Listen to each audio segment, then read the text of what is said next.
Qui doit payer les frais de notaire? Bonjour, je m'appelle Claire Jouve.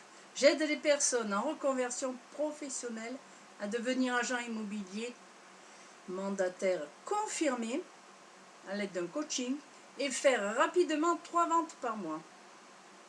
Dans cette vidéo, nous allons voir qui doit payer les frais de notaire. Mais avant ça, si vous aussi, vous souhaitez être accompagné pour débuter dans l'immobilier, cliquez sur le lien en dessous de la vidéo. Vous pourrez prendre rendez-vous avec moi pour un coaching gratuit. Alors, qui doit payer les frais de notaire? Bien, c'est l'acquéreur. Il faut d'ailleurs bien penser aux frais annexes quand on acquiert un bien immobilier.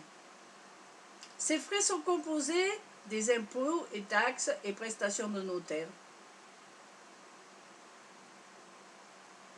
Si vous achetez un immeuble neuf, vous ne paierez qu'entre 2 et 3% de son prix en frais de notaire.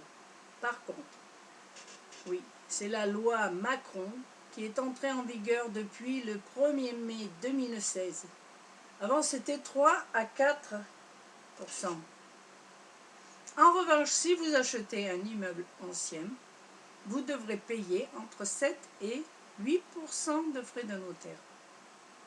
C'est seulement lors de la signature de l'acte authentique de vente que le paiement des frais de notaire est demandé à l'acquéreur.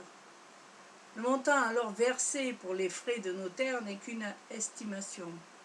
Quelques mois plus tard, il est possible de recevoir un remboursement correspondant à la différence entre la somme payée et le montant réel lié aux frais de notaire. Il existe quelques astuces à mettre en place pour réduire les frais de notaire payés par l'acquéreur. Celui-ci dispose en effet de 2 options différentes. Alors il y en a 2 qui lui permettent de payer moins de frais de notaire qu'à l'accoutumée.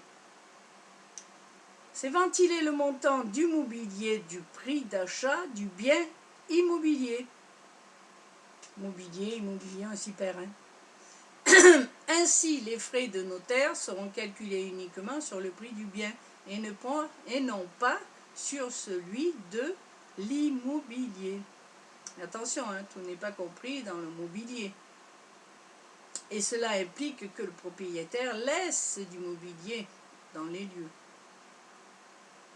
Si vous tombez sur une agence ou un réseau qui facture ses honoraires à la charge de l'acquéreur, à ce moment-là, les frais de notaire seront calculés sur le prix du bien uniquement et non pas le prix du bien avec les honoraires de l'agent, comme j'ai expliqué dans une autre vidéo qui s'intitule « Les frais d'agence sont-ils forcément à la charge du vendeur ?»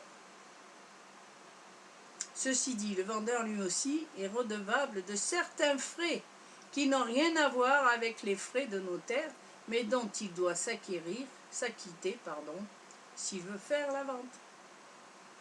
Il s'agit alors principalement des frais liés à l'acte de main levée et de son hypothèque, s'il y a bien entendu une hypothèque, ou d'une partie des frais de copropriété, s'il habite dans une copropriété, d'un impôt sur la plus-value, s'il revend ou s'il avait éventuellement réalisé une vente, s'il revend son bien plus cher que ce qu'il a acheté. Ou encore des frais relatifs au diagnostic immobilier. Il y en a beaucoup. Pas de frais de diagnostic. Et la mise aux normes de son assainissement autonome, s'il n'est pas branché sur le tout à l'égout. Alors ce qu'il faut retenir, c'est que l'acquéreur, en plus de l'achat du bien, il doit rajouter les frais de notaire, dont 2 à 3% pour un bien immobilier neuf et 7 à 8% pour de l'ancien.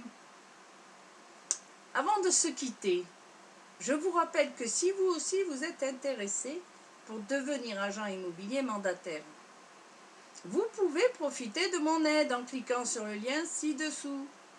pour prendre rendez-vous avec moi. Et avec grand plaisir, je répondrai à toutes vos questions. Et c'est entièrement gratuit. Au revoir.